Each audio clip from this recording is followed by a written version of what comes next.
নমস্কার, এই সময় অনলাইনে আপনাদের সকলকে স্বাগত। আজ আমাদের সঙ্গে যিনি রয়েছেন তিনি পেশায় অভিনেতা, তবে তার ফুটবলের প্রতি কিন্তু একটা আলাদা নেশা রয়েছে। তবে তিনি শুধু সিরিজ বা সিনেমার অভিনেতা নন, মঞ্চ অভিনেতাও বটে। একটা সময় চুটিয়ে অভিনয় করতো, মানে থিয়েটারে অভিনয় করতো, এখনও করেন। আমাদের সঙ্গে রয়েছেন ঋষভ বসু। ঋষভ, কেমন আছো? খুবই ভালো আছি, কারণ আমার ছবি মুক্তি পেয়েছে, হ্যাঁ, সরলাক্ষ হোমস। হ্যাঁ, তো সেটার জন্য একটা আলাদা বাড়তি আনন্দ আছে। আর তাছাড়া আমি সবসময় খুব পজিটিভ থাকার চেষ্টা করি, তো সেই ক্ষেত্রে তো খুবই ভালো আছি। আর তোমার সাথে আড্ডা মারতে এসে আজকে আরো বেশি ভালো লাগছে। আর বাঙালি তো আড্ডা প্রিয় বাঙালি, তো যে কোনো বিষয় নিয়ে যখন তখন আড্ডা মারতে বসে পড়তে পারে। তো সরলাক্ষ হোমস তো মুক্তি পেয়েছে, কিরকম রেসপন্স পাচ্ছো দর্শকের কাছ থেকে, কাছের মানুষদের কাছ থেকে? দেখো, কাছের মানুষরা তো সবসময় ভালোই বলবেন। হ্যাঁ, তারা চায় যে আমি ভালো করি, আমার কাজ ভালো হোক, কিন্তু দর্শকদের কাছ থেকেও একটা খুবই ওভারওয়েলমিং রেসপন্স আর কি। খুবই তাদের ভালো লাগছে ছবিটা, এবং বিশেষ করে 8 থেকে 80 এই যে রেঞ্জের দর্শক, সবার ভালো লাগছে। এবং সবার জন্যই না কিছু এলিমেন্ট আছে এই সিনেমাতে। অ্যাকশন আছে, হরর আছে, থ্রিল আছে, ডিটেকটিভ আছে, হালকা প্রেম আছে, লন্ডন আছে, শার্লক হোমস আছে। তো সবকিছু মিলিয়ে এটা একটা কমপ্লিট কমার্শিয়াল অ্যাকশন প্যাকেজ, যার সাথে একটা গোয়েন্দা গল্প। শার্লক হোমসের বঙ্গীয় সংস্করণ বোধহয় এই প্রথম হচ্ছে, বোধহয় নয়, নিশ্চয়ই প্রথম হচ্ছে। আর এই যে নামটা সরলাক্ষ হোমস, আমাদের ছবির নাম, এটা যদি আমি খুব ভুল না করি রাজশেখর বসুর একটি গল্প, সেখান থেকেই কি নেওয়া নাম, মানে নামটা সেখান থেকে নেওয়া, এবং ওইভাবেই রাজশেখর বসুকে ট্রিবিউট দেওয়া। এই ছবিতে বলি তোমার এখানে যে এই ছবিতে সরলাক্ষের বাবা আছে, একটা ব্যাক স্টোরি আছে। তো সরলাক্ষের বাবার নাম রাখা হয়েছে রাজশেখর হোমস। তো এইভাবেই আমরা দ্য গ্রেট রাজশেখর বসুকে ট্রিবিউট দিয়েছি। সায়ন্তন ঘোষাল, মানে তোমার ছবির পরিচালক, সায়ন্তন দার সঙ্গে কি প্রথম কাজ তোমার এটা? সরলাক্ষ হোমস আমার সাথে প্রথম কাজ বড় পর্দায় আর কি। এইরকম একটা ছবি, মানে এরকম একটা চরিত্র তো সকলেরই স্বপ্নের চরিত্র হয়। শার্লক হোমস আমরা ছোটবেলা থেকে পড়ে আসছি, আর যারা খুব গোয়েন্দা প্রেমী তাদের তো আরো কাছের একটি চরিত্র। তুমি নিশ্চয়ই গোয়েন্দা গল্প পড়তে ভালোবাসতে, বা ছোটবেলা থেকে পড়তে, এখনো নিশ্চয়ই পড়ো। এখনো পড়ি। তো এই যে স্বপ্ন পূরণ, এটা তো স্বপ্ন পূরণই বলা যায়, যেরকম একটা চরিত্র নিজেকে দেখা বড় পর্দায়, এটা এই সুযোগটা কিভাবে এলো, মানে স্বপ্ন পূরণের পথটা কি? দেখো, পথটা কি সেটা তো আমি বলতে পারবো না, কিন্তু আমি বলতে পারি এই যে এখন মানুষ বলে না যে ম্যানিফেস্ট করো, ভালো ভালো জিনিস ম্যানিফেস্ট করো, তাহলে সেগুলো হয়ে যাবে। আমি তোমাকে একটা ঘটনা বলি। আমি যখন মাস্টার্স করছি যাদবপুর বিশ্ববিদ্যালয় থেকে, তখন আমার যে ডিসার্টেশন থিসিস পেপারটা, সেটা শার্লক হোমস নিয়ে। এমনি তোমার কি সাবজেক্ট ছিল? আমার ফিল্ম স্টাডিজ ছিল। তো তখন ওই শার্লক হোমসের সিনেমা এবং সিরিজ, তার একটা কম্পারেটিভ স্টাডি, কিভাবে লিটারেচার থেকে সিনেমা ইন্সপায়ার্ড হয়, তখন শার্লক হোমস নিয়ে যাবতীয় রিসার্চ, যাবতীয় পড়াশোনা আমি করে নিয়েছি। কিন্তু তার বহু বছর পরে গিয়ে আমি এই শার্লক হোমসের চরিত্রটা পেয়েছি। তো এটা কোনো, আমি জানি না এটাকেই ম্যানিফেস্টেশনস বলে কিনা, বাট যদি বলে, আমি এরকম ম্যানিফেস্টেশন আরো করতে প্রস্তুত। আর তুমি যদি বলো কিভাবে এলো সুযোগটা, সেটা তো সেটা আমার মনে হয় যে প্রডিউসার্স এবং ডিরেক্টর তারা বলতে পারবে, কারণ তাদের নির্বাচন ছিল যে আমি এই চরিত্রটা করি। তারা আমার সাথে যোগাযোগ করে যে এরকম একটা ছবি করছি আমরা বাংলায় শার্লক হোমস, এবং সেখানে শার্লক হোমসের চরিত্রে আমরা তোমাকে ভাবছি। যে ফোনটা পাওয়ার পর আমি কি বলবো, মানে ওই বিছানায় উঠে গেঞ্জি ঘুরিয়ে নাচ হয় না, দাদার মতন ওই গেঞ্জি খুলে নাচ, পুরো ওইরকম নেচেছিলাম আমি 5 মিনিট পাক্কা, আমার মনে আছে। But wonderful journey. আর আমি আই এম রিয়েলি থ্যাঙ্কফুল যে অশোক ধানুকাজি, হিমাংশু ধানুকা এবং সায়ন্তন ঘোষাল, এদের কাছে, যে ওরা এত সিনিয়র অ্যাক্টর থাকা সত্ত্বেও আমাকে নির্বাচন করেছেন এরকম একটা রিস্কি চরিত্র করার জন্য। না, তুমি তো মানে সিনিয়র অ্যাক্টর তো আছেই অবশ্যই, কিন্তু তুমিও তো অনেকদিন ধরে কাজ করছো, তাহলে নিজেকে কেন মনে হচ্ছে যে মানে এই ছবিটা তোমার পাওয়ার কথা ছিল না? না, পাওয়ার কথা ছিল না সেটা বলছি না, কিন্তু আমি বলছি যে জেনারেলি সবাই কি একটু রিস্ক ফ্রি খেলতে চায় আর কি, যে আচ্ছা অমুকের ডিটেকটিভ চরিত্র এতগুলো করেছে, ওকেই নিয়ে নি। তো সেখান থেকে আমার মনে হয় এটা ডিরেক্টরের একটা বড় কল, যে সায়ন্তনদার এটা কল ছিল যে আমরা এমন একজন কাউকে নেব যে এর আগে গোয়েন্দা করেনি এবং এই ধরনের চরিত্র করেনি, যে তারও একটা কমপ্লিটলি ইমেজ ব্রেক হবে, এবং আমাদেরও একটা নতুন কিছু আমরা চেষ্টা করছি সেটা মানুষের কাছে পৌঁছবে। তো আমার অ্যাক্টর হিসেবে আমার একটা ইমেজ আছে যে ঋষভ মানে একটা ব্যর্থ প্রেমিক, একটু প্রেমের ছবি, একটু এক্সপেরিমেন্টাল ছবি, এই ধরনের একটা পারসেপশন মানুষের আছে। সেইটাকে আদ্যপ্রান্ত ভাঙতে পেরেছি আমরা এই ছবিতে। সেটা ডিরেক্টর, আমরা সবাই মিলে, কারণ এটা ভীষণ কমার্শিয়াল, অ্যাকশন প্যাকড, একটা প্রচন্ড অ্যাকশন ফিল্ম এটা।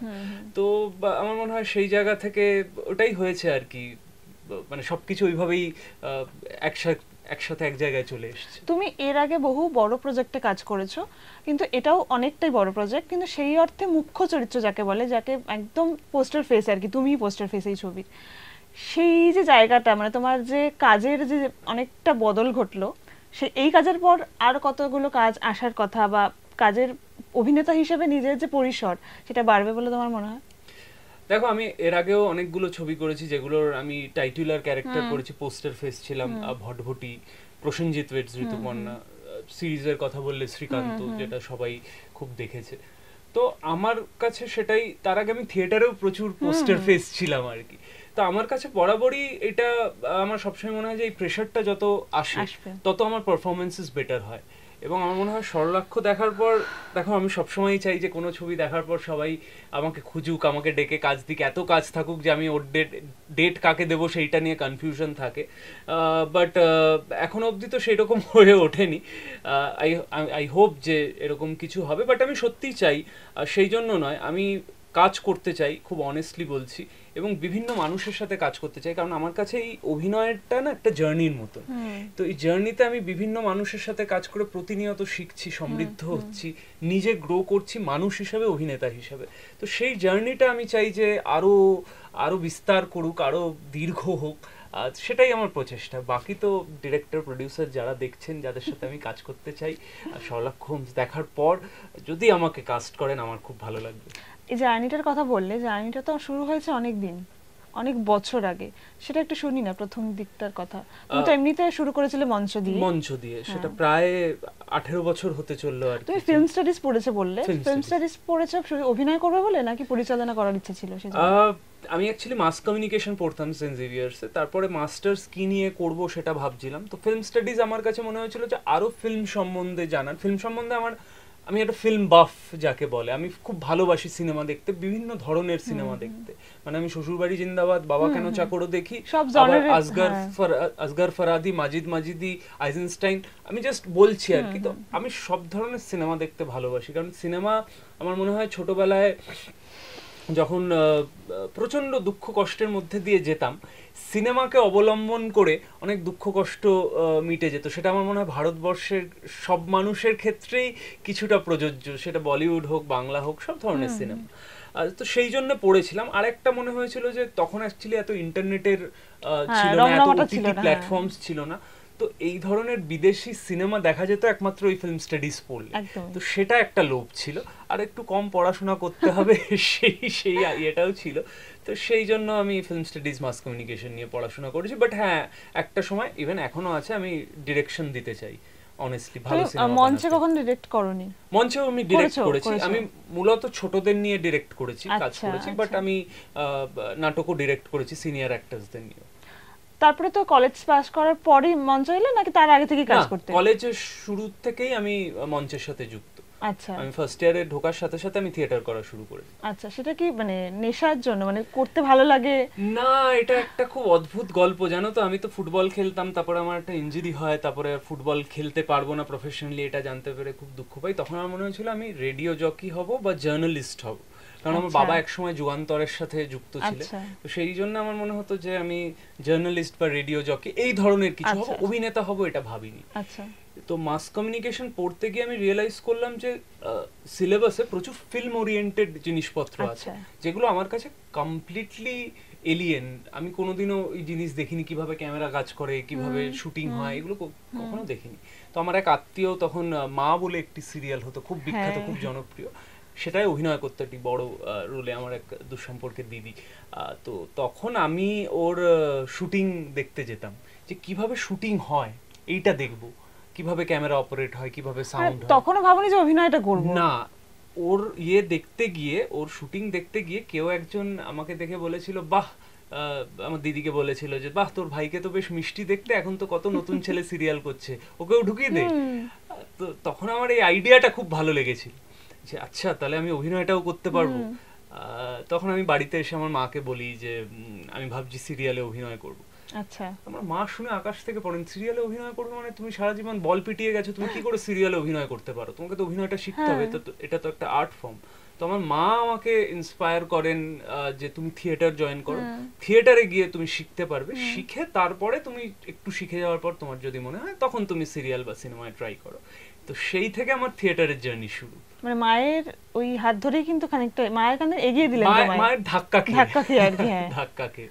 তারপর তুমি কোথায় মানে থিয়েটার করতে প্রথমে? আমার শুরু হচ্ছে সংস্কৃতিতে। আচ্ছা। এবং আমি প্রথম নাটক যেখানে মঞ্চে উঠি, একটা খাট ঢোকাতাম, বের করতাম, সেই নাটকটার নাম উইঙ্কেল টুইঙ্কেল। ও আচ্ছা আচ্ছা। তো এটা খুব অদ্ভুত জার্নি আমার। সংস্কৃতিতে কাজ করেছি, ব্ল্যাঙ্ক ভার্সে কাজ করেছি, ফোর্থ বেল থিয়েটার্সে আমরা কয়েকজন বন্ধু মিলেই সেই সময় ফোর্থ বেল থিয়েটার্স ফাউন্ড করেছিলাম। তারপরে আমি দীর্ঘদিন যেখানে থিয়েটার করি সেটা হচ্ছে বহুরূপী। বহুরূপী থেকেই আমার পরিচিতি বাড়ে আর কি। বহুরূপীতেই আমি লিড রোলসে অভিনয় করতে শুরু করি, এবং বহুরূপীর মতন এত একটা বড় ইনস্টিটিউশন, এত একটা বড় দল, সেটা আমাকে প্রথম অভিনেতা, থিয়েটার অভিনেতা হিসেবে পরিচিতি দেয়। তারপরে থিয়েটার থেকে সোজা স্ক্রিনে? না, মাঝখানে নিশ্চয়ই এতটা স্মুথলি যায়নি বিষয়টা। খুব অল্প দিনের জন্য আমি টেলিভিশনে ওই ছোট ছোট ছোট ছোট গল্পগুলো যেগুলো হতো, সেই মানে দুদিনের গল্প কি এক সপ্তাহের গল্প, ওগুলোতে ভালো ভালো চরিত্রে অভিনয় করতাম। আর আমি স্কুলে চাকরি করতাম, আমি বাচ্চাদের থিয়েটার শেখানোর কাজ করতাম, সাউথ পয়েন্ট, অশোক হল এবং ডিপিএস। তো আমি খুব থ্যাঙ্কফুল এখন, কারণ দুটো কাজ হয়েছে। একটা হচ্ছে সেই সময় আমার কিছুটা টাকা পয়সা উপার্জন হয়েছে স্কুলে পড়িয়ে, বেশ কিছুটা ভালো টাকা পয়সা উপার্জন হয়েছে, এবং ছোটদের সাথে কাজ করে আমি সব থেকে বেশি শিখতে পেরেছি। যে আমি ওদের শেখাতে যেতাম, কিন্তু ওদের থেকে বেশি শিখে আমি আসতাম। তো সেটা একটা খুব ভালো লার্নিং এক্সপিরিয়েন্স। তারপরে আস্তে আস্তে প্রথম আমার ছবি হচ্ছে মেঘনাদ বধ রহস্য অনিক দত্তর সাথে। আচ্ছা, ওটা স্ক্রিনে প্রথম? হ্যাঁ, স্ক্রিনে প্রথম মেঘনাদ বধ রহস্য অনিক দত্তর সাথে। এবং তারপরে ওখান থেকে জার্নি শুরু করে ছোট ছোট রোল করতে করতে ফাইনালি কুয়াশা যখন বলে একটা ছবি করে, এবং তারপরে ভটভটি। তার আগে তুমি ধারাবাহিকেও কাজ করেছো? ধারাবাহিকে ওই অল্প দিনের জন্য একটা ধারাবাহিক করেছো। আমি লিড রোলস করিনি কখনো। ভেবে মানে ইচ্ছে ছিল করার? ওইটা ভেবেই অভিনয়ে এসেছিলাম, মানে ধারাবাহিকে কাজ করব ভেবে। হ্যাঁ, সিরিয়ালে হিরো হব বলে। তারপরে একটা সময় থিয়েটার নিয়ে এতটাই পাগল হয়ে গেলাম যে সিরিয়ালের অফার প্রচুর প্রত্যাখ্যান করেছি তখন। তারপরে সিনেমায় ঢুকে যাওয়ার পর মনে হয়েছিল না, সিরিয়ালে অত টাইম দিতে পারবো না, মাসে 30 দিন যেতে হবে, সেই অফিসের মতন ওরকম করব না। কিন্তু আমি যতদূর সিরিয়াল করেছি, ম্যাজিক মোমেন্টসের সাথে কাজ করেছি, এনি আইডিয়াস এর সাথে কাজ করেছি, অ্যাক্রোপলিসের সাথে কাজ করেছি, আমার খুবই প্লেজেন্ট এক্সপিরিয়েন্স। এবং রিসেন্টলি আমি খুব করে চাই যে যদি সিনেমার ব্যস্ততা একটু কম থাকে, আমি একটু দীর্ঘ সময়ের জন্য ধারাবাহিক করতে চাই। ধারাবাহিকে কাজ করার 2-3টে মানে সুবিধা আছে, যেমন প্রত্যেক মাসে যে চাকরির মতো যে মাইনেটা ঢোকে, সেইটা একটা কিন্তু অন্যতম সুবিধা, এটা অনেকেই বলেন। হ্যাঁ, অনেকেই বলে। দেখো, এটা ডিপেন্ড করে যে আমার জীবনে কি চাই। আমার জীবনে মার্সিডিজ বেঞ্জ গাড়ি, আরবানায় ফ্ল্যাট, প্রত্যেক মাসে বিদেশ ভ্রমণ, প্রচন্ড হাইফাই লাইফস্টাইল, নতুন গাড়ি তো একটা, কিন্তু আমার চাহিদাগুলো খুব কম, আমার নেসেসিটিস গুলো কম। তো সেই অনুপাতে আমার চলে যায় আর কি। আমার ওরকম টাকা পয়সার জন্য করতে হবে না সিরিয়াল কখনোই, সেটা আমার মনে হয় না, কারণ আমার চাহিদা খুবই কম, আমার এক্সপেন্সেস খুবই কম। আমি খুব একটা সিম্পল লাইফ লিড করি, প্রাইভেট লাইফ লিড করি। কিন্তু আমি ধারাবাহিক করতে চাই কারণ আমি ওই প্র্যাকটিসটার মধ্যে যেতে চাই, এবং ওটা একটা নতুন চ্যালেঞ্জ হিসাবে আমি গ্রহণ করতে চাই। যে অভিনেতা হিসাবে যেটাকে আমি ভয় পেয়ে এসছি এতদিন, যে ওরে বাবা 30 দিন মাসে অভিনয় করতে হবে, রোজ গিয়ে সেই সেম লোকগুলোর সাথে সেম গল্প চলছে তো চলছে, সেই চ্যালেঞ্জটা আমি কখনো নিইনি। আমি এখন রিয়েলাইজ করি যে আমি কিছুটা ভয় পেয়েই ধারাবাহিক করিনি, কিন্তু এখন আমার মনে হয় যে ওটা একটা নতুন চ্যালেঞ্জ হবে অ্যাক্টর হিসেবে। তুমি তো একটা সময় শুনেছি আমি তুমি ক্যাটারিংও করতে। হ্যাঁ, ক্যাটারিং করতাম, মানে ওই ক্যাটারিং এ একটু চা কফি দিতাম, খাবার সার্ভ করতাম পকেট মানির জন্য। সিম্পল। সেটা কলেজে পড়ার সময়কাল? স্কুলের শেষের দিকে 11-12 ওই সময় আর কি। আচ্ছা, খুব অল্প দিনের জন্য করেছি, তখন খুব মানে চটজলদি একটু পকেট মানি পাওয়া যেত সেই জন্য। মানে হ্যাঁ, মানে অনেক সময় তো আমাদের জীবনটা বদলে যায়। এখন তোমাকে যেভাবে দেখছি, সেই জায়গাটাতে পৌঁছাতে যে কতগুলো রাস্তা পেরোতে হয়, সেই রাস্তাটাতে অনেক সময় মসৃণ নয় অনেক। তো আমাদের সেই রাস্তাটা চলতে চলতে অনেক অভিজ্ঞতার মুখোমুখি হতে হয়। তোমার এমন কোনো অভিজ্ঞতা হয়েছে? নিশ্চয়ই হয়েছে, তোমাকে শক্তিশালী করতে, মানে মানসিকভাবে শক্তিশালী করে তুলেছে? বহুবার। ফেলিয়ার তো আসবেই। এই ফেলিয়ার গুলোই আমি বলি যে আমার জীবনের সবথেকে বড় যদি শিক্ষক কেউ হয়ে থাকে সেটা হচ্ছে আমার ফেলিয়ার্স গুলো। কারণ আমার ব্যর্থতাগুলো আমাকে একটা হচ্ছে মানুষ হিসাবে আরো দৃঢ় করেছে, আরো মেন্টাল স্ট্রেংথ আমার বাড়িয়েছে। এবং হেরে যাওয়ার পরেও যেহেতু আমি তুমি প্রথমে বললে যে আমি ফুটবল খেলা নেশা, আমি প্রচন্ড ফুটবল ভালোবাসি, তো আমি মাঠ থেকে উঠে এসেছি বলে আমাদের মাঠের একটা ইয়ে হচ্ছে যে খেলায় কোনোদিনও তুমি জিতবে, কোনোদিনও তুমি হারবে, সেটা তো ঠিক নেই। কিন্তু হেরে যাওয়ার পর যদি আমি মাথা নিচু করে বাড়ি গিয়ে কাঁদি এবং ভাবি যে ধুর আমি তো হেরে গেলাম, তাহলে আমি খেলবো না, তাহলে তো হবে না। আমাকে নিজেকে আরো প্রস্তুত করে পরের দিনে খেলার জন্য রেডি করতে হবে। তো ওইটাও আমি জীবনেও অ্যাপ্লাই করি, যে আমি যদি হেরে যাই, কোনো ব্যর্থতা আসে, আমার জীবনে প্রচুর ব্যর্থতাই অনেক বেশি সাফল্যের থেকে, কিন্তু সেগুলো আমাকে আরো মানুষ হিসেবে আরো শক্ত করে তুলেছে এবং আরো কি বলবো, আরো সহমর্মী করে তুলেছে। তো অন্য যখন কেউ স্ট্রাগল করে আমি তার স্ট্রাগলটা বুঝতে পারি, মানুষকে আরো বেটার জায়গায় এমপ্যাথাইজ করতে পারি মানুষের সাথে, জাজমেন্টাল কম হই। তো এইগুলো একটা বড় শিক্ষা আমার জীবনে। আর এরকম প্রচুর প্রচুর ঘটনা ঘটেছে, থিয়েটারে ঘটেছে, সিনেমায় ঘটেছে, সিরিয়ালে ঘটেছে, জীবনে ঘটেছে, যে প্রচুর রিজেকশন, প্রচুর ফেলিয়ার্স আমি ফেস করেছি। আমার ছবি চলেনি, আমার কোনো ছবিতে আমাকে কাজ দেবে বলে দেয়নি, জানায়ও নি যে কাজটা হবে না, প্রচুর লোকজন আমার টাকা পয়সা মেরে দিয়েছে, এরকম অনেক কিছু হয়েছে। বাট যখন আমি ঘুরে তাকাই তখন আমার মনে হয় যে এই ঘটনাগুলো না ঘটলে হয়তো আমি আজকে এখানে বসে থাকতাম। তো এই ঘটনাগুলো ঘটেছে বলেই আজকে আমি এখানে বসে আছি। তোমার তো ইন্ডাস্ট্রিতে সেই অর্থে কোনো গডফাদার বা গডমাদার নেই, তুমি নিজেই একেবারে স্ট্রাগল করে এই জায়গাটাতে পৌঁছেছো। সেই কারণেই কি একটু কম ঝুলিতে কম কাজ থাকে, নাকি তুমি একটু বেছে কাজ করো? কম কাজ করবে কিন্তু ভালো কাজ করবে না, কম কাজের অফার আসে, কিন্তু আমি এখনো অবধি খুবই ফরচুনেট যে যেই কটা কাজের অফার আমার কাছে এসছে সবকটাই ভালো কাজ।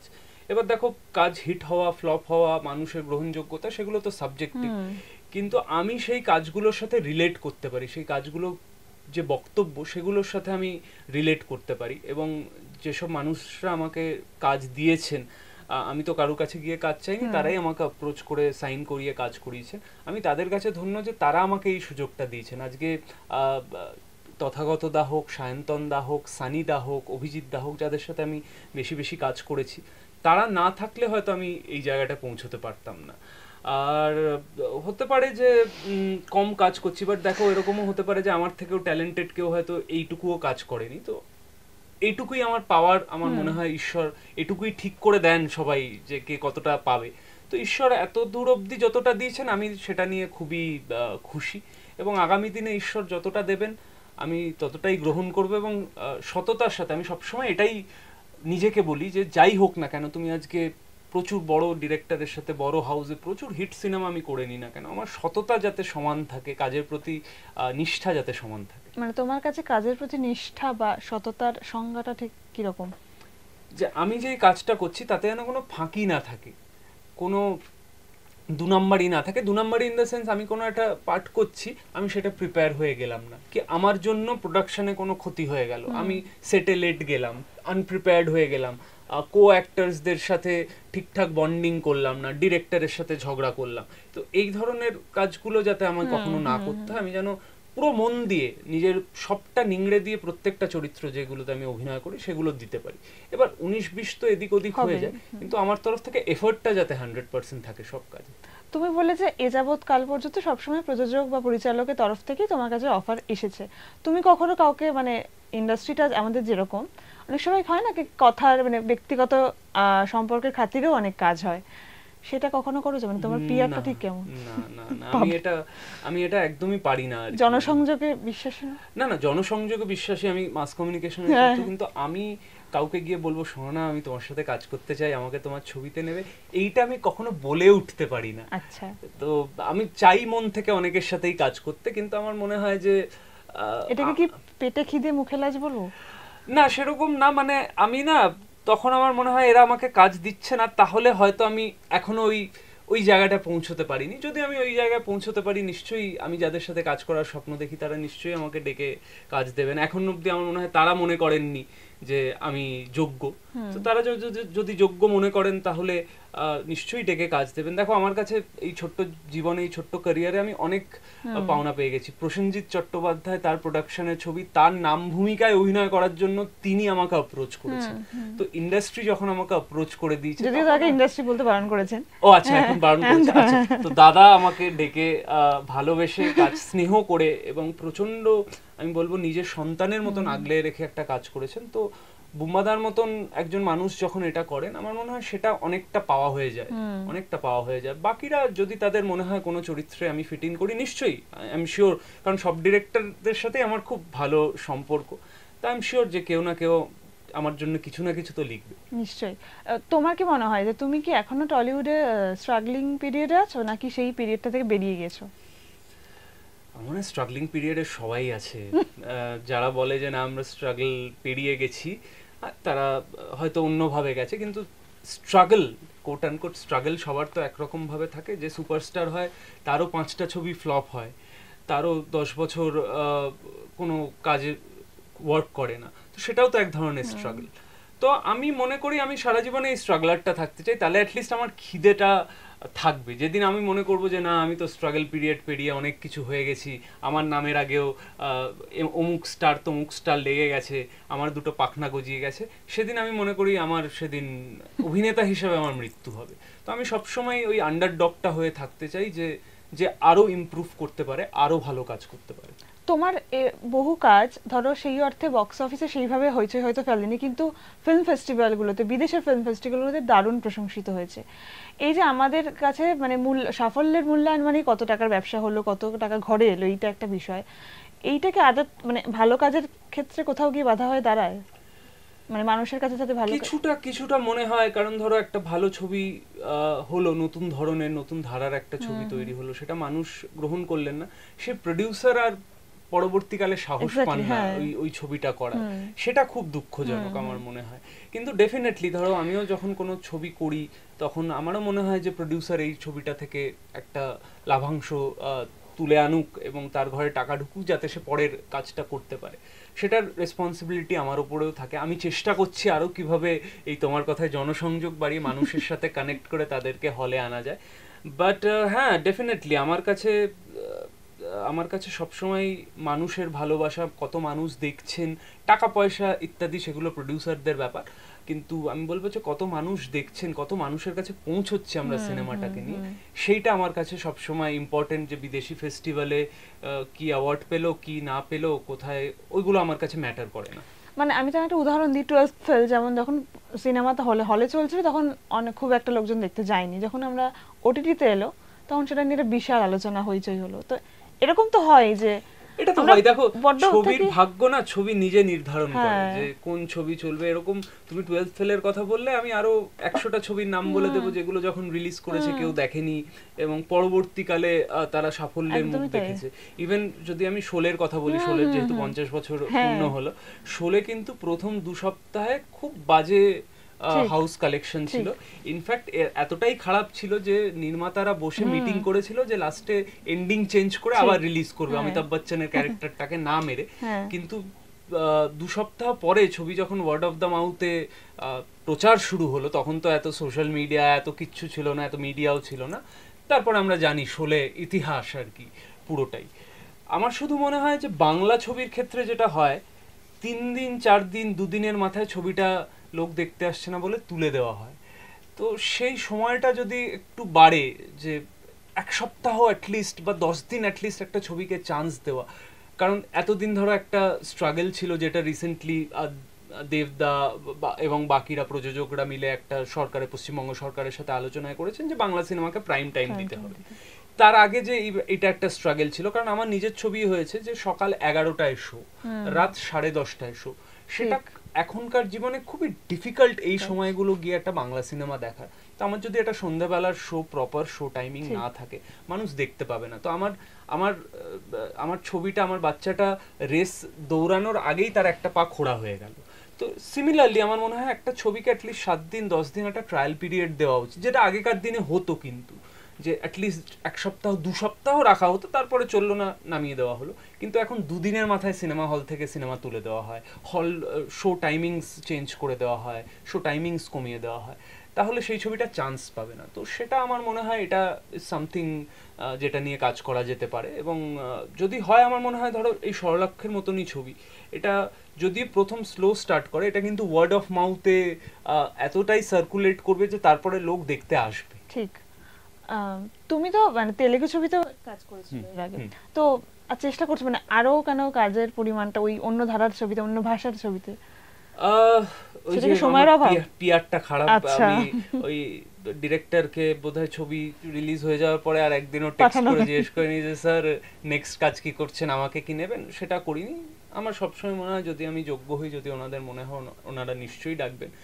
এই সূত্রে বলে ওই ছবির যিনি ডিওপি ছিলেন, যিনি ক্যামেরা পার্সন ছিলেন, উনি রাজামৌলির ক্লাসমেট। আচ্ছা। উনি রাজামৌলির খুবই ক্লোজ বন্ধু। তো উনি নিজে থেকে আমাকে ফোন করে বললেন যে তোমার কয়েকটা ছবি আর একটু প্রোফাইল পাঠাও, আমি রাজাকে পাঠাবো, আমার তোমার কাজ খুব ভালো লেগেছে, আমি রাজাকে পাঠাবো। আচ্ছা। সো এবার যদি কখনো রাজামৌলির মনে হয় যে উনি আমাকে ডেকে কাজ দেবেন, তাহলে নিশ্চয়ই আমি গিয়ে করব।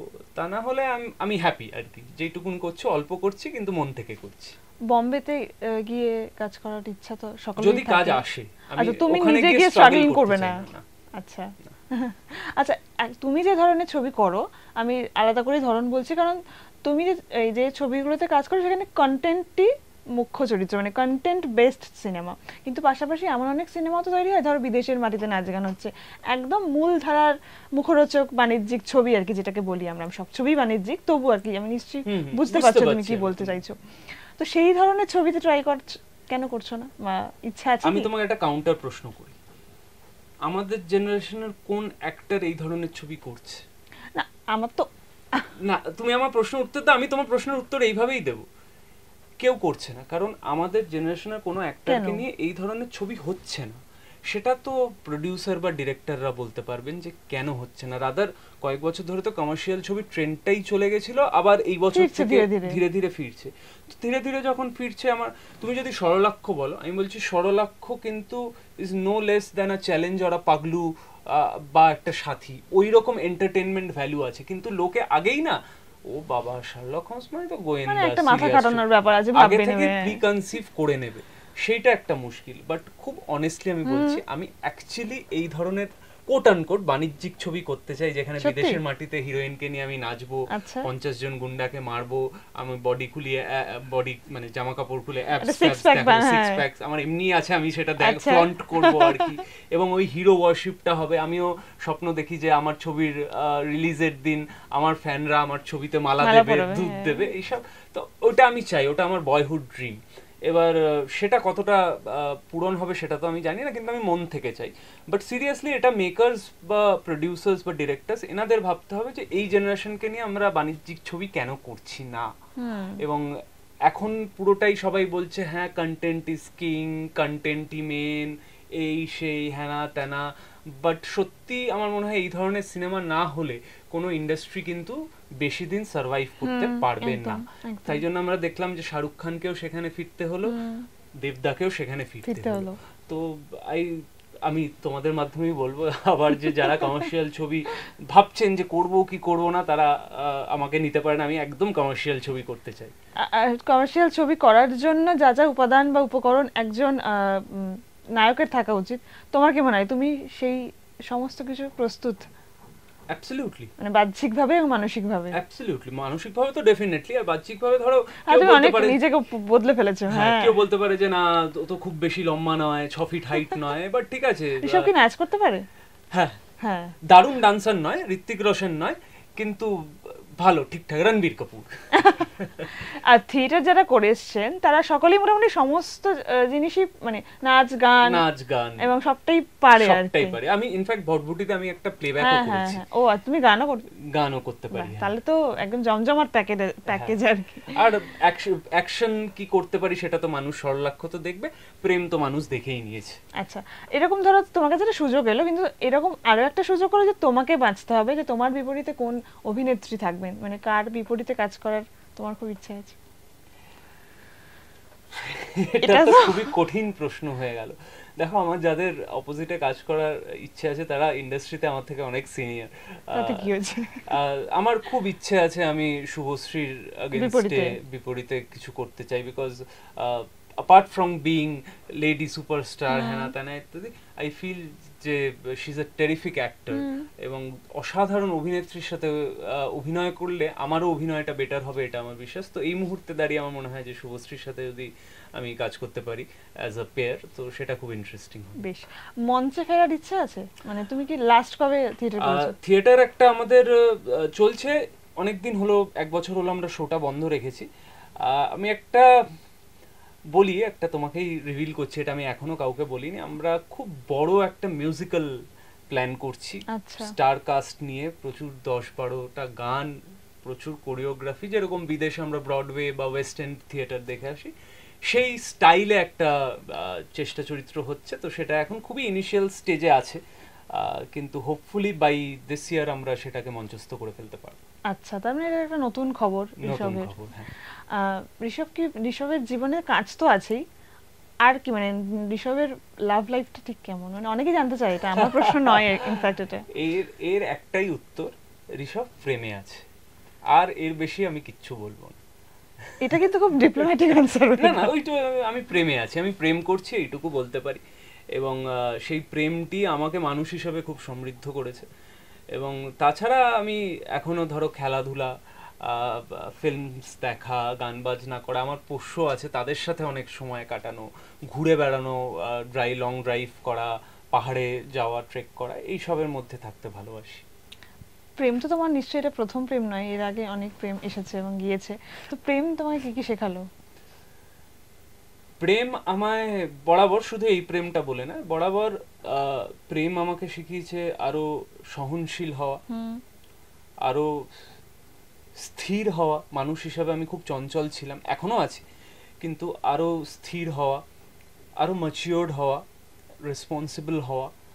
এবং সব থেকে বড় যেটা শিখিয়েছে যে ওই সমবেদনা অন্য একজন মানুষের প্রতি, সেইটা ভীষণভাবে আমার প্রেম আমাকে শিখিয়েছে। সহবেদনা, সহমর্মিতা, এইগুলো শিখিয়েছে। এবং মানুষ হিসাবে আমার মনে হয় যে আমার যারা বান্ধবীরা, আমার যারা প্রেমিকারা ছিলেন বা আছেন, তারা সবাই আমাকে খুবই মানুষ হিসাবে খুবই সমৃদ্ধ করেছে। তাদের থেকে আমি জীবনে অনেক কিছু শিখেছি। জীবনে তোমার কোনো অনিশ্চয়তা আছে অভিনেতা হিসেবে? ব্যক্তিগত জীবন নিয়ে আমি জানতে চাই না। অনিশ্চয়তা বলতে মানে কাজ নিয়ে বা? হ্যাঁ, আমি মাঝে মাঝেই ভাবি যে এবার আমার একটা অন্য কিছু করা উচিত, যদি একটা ব্যাকআপ প্রফেশন রাখতে চাই, একটা ব্যাকআপ প্রফেশন রাখতে চাই। যে ইন্ডাস্ট্রিতে যা কাজের অবস্থা, লোকজন যা বলছে সিনেমা হিট করছে না, এরপরে জানি না লোক কাজ দেবে কিনা, তাহলে আমার খুব ইচ্ছা আমি পাহাড়ে গিয়ে থাকি আর কি, ওখানে একটা হোমস্টে নিয়ে, নিজের একটা ছোট্ট গার্ডেন নিয়ে, অনেকগুলো কুকুর বেড়াল নিয়ে থাকবো। এটা আমার একটা ড্রিম বলতে পারো। কিন্তু না, সেইভাবে না আমি ভাবি না আর কি। মানে আমি এইটুকু জানি, এটা আমার কিছুটা আমার বাবা থেকে পাওয়া, যে আজকে কিছুই হয়ে যাক না কেন, আমি কোনোদিনও মানুষকে ঠকিয়ে টাকা উপার্জন করব না, বা কোনোদিনও কারোর কাছে হাত পেতে টাকা নেব না। এখনো অবধি আমি কোনোদিনও এইগুলো করিনি। ঈশ্বর আমাকে সবল করেছে, দুটো চোখ দিয়েছে, হাত পা দিয়েছে, হেলদি করেছে। আমি পড়াশোনা, আমার মা বাবা আমাকে ভালো জায়গায় পড়াশোনা করেছে, ভালো শিক্ষা দিয়েছেন।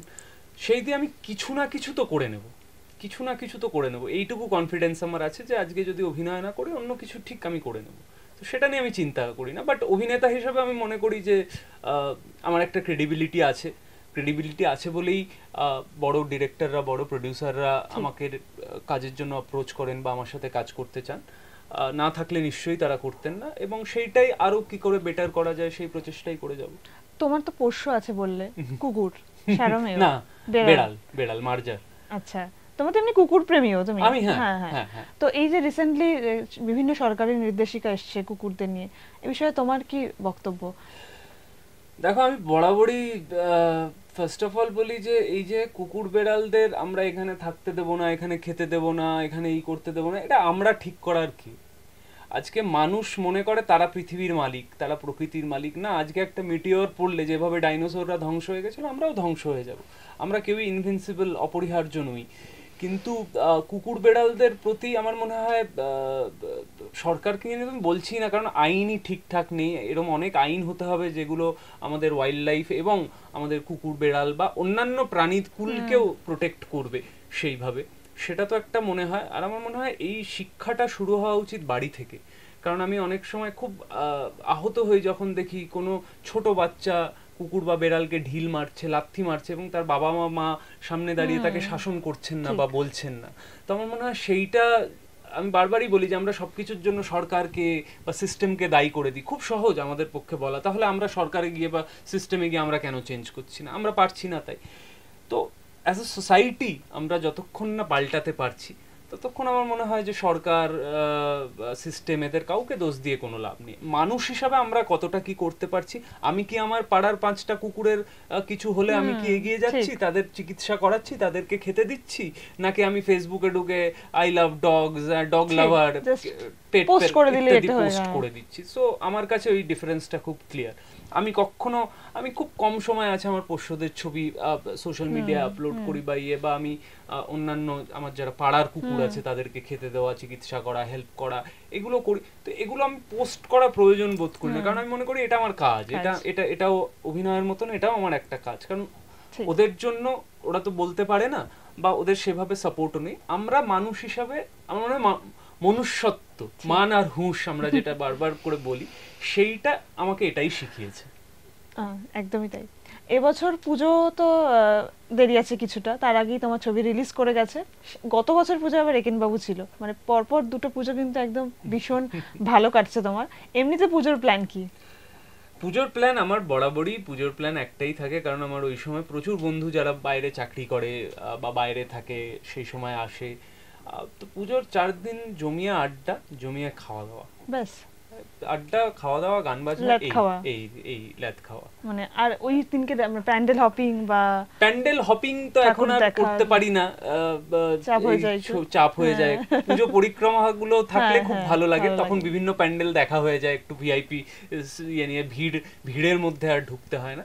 ছোটবেলায় আমার খুব শখ ছিল প্যান্ডেল হপিং করার, পাড়ার বন্ধুরা মিলে প্রচুর ঠাকুর দেখতাম তখন, নর্থে সাউথে ওরম ভাবে। এখন তুমি কি এমনি নর্থের? আমি নর্থের। আচ্ছা, তোমার বাড়ি কাকুরগাছি। তো তাহলে তো ওখানে অনেক বড় বড় পুজো হতো, মানে এখনো হয়। তো এখন কি সেখানেই থাকো তুমি? না, আমি এখন শিফট করে গেছি। আমি এখন থাকি সাউথে, থাকি আনন্দপুরে, শিফট করে গেছি। বাট আমার বাবা মা এখনো নর্থে থাকে। আচ্ছা আচ্ছা, তার মানে তো আসা যাওয়ার মাঝে রয়েছে। পুজোটা নিশ্চয়ই একা কাটবে না, যখন তুমি জীবনে আরেকজন আছেন। হ্যাঁ, সেই যদি থাকি কলকাতায় কাটবে, কিন্তু সেরকমও না। পুজোর সময় আমার বেশিরভাগ বন্ধু বান্ধবদের সাথে কাটে। হ্যাঁ, সঙ্গে তো হল রিলিজ, মানে হল ভিজিট যাওয়া আছে, যেগুলো থাকবে। আর এখন অনেক প্রমোশনাল ইভেন্টস থাকে, সেগুলোতেও যেতে হয়। তো সব মিলিয়ে ঠিক আছে, উদ্বোধন এগুলো নিয়ে কেটে যায়। বেশ বেশ বেশ। পর্দায় তুমি শার্লক হোমস, মানে সরলাক্ষ হোমস, ধরো জীবনে তোমাকে এমন একটা জাদুকাঠি দেওয়া হলে যে তুমি কোন একটা কেস সমাধান করতে পারো, তুমি কোন কেসটা সমাধান করতে চাও? দেখো, অনেক অনেক কেস আছে যেগুলো আমি সমাধান করতে চাই নিজের জীবনে, একটা অমীমাংসিত কেস। হ্যাঁ, বাট খুব রিসেন্ট মেমোরি যেই ঘটনাটা আমাকে খুব পীড়া দিয়েছে বা আমাকে খুব আঘাত দিয়েছিল হচ্ছে আগের বছরে আরজি করে যেই মর্মান্তিক দুঃখজনক ঘটনাটা ঘটে গেছে, এবং তার তদন্তের এখনো একটা কিছু ক্ল্যারিটি হয়নি, একটা স্পষ্ট আমরা কেউই জানি না কি হয়েছে। তো যদি আমি সরলাক্ষ হোমস রিয়েল লাইফে হতাম, তাহলে নিশ্চয়ই এই কেসটা তো সলভ করতাম সবার আগে। বেশ, নিশ্চয়ই। Thank you Rishabh, thank you so much. তোমার পুজো খুব ভালো কাটুক, ছবি আরো আরো আরো বেশি সাফল্য পাক, এবং তুমি জীবনে অনেক সাকসেস পাও। Thank you so much. Thank you.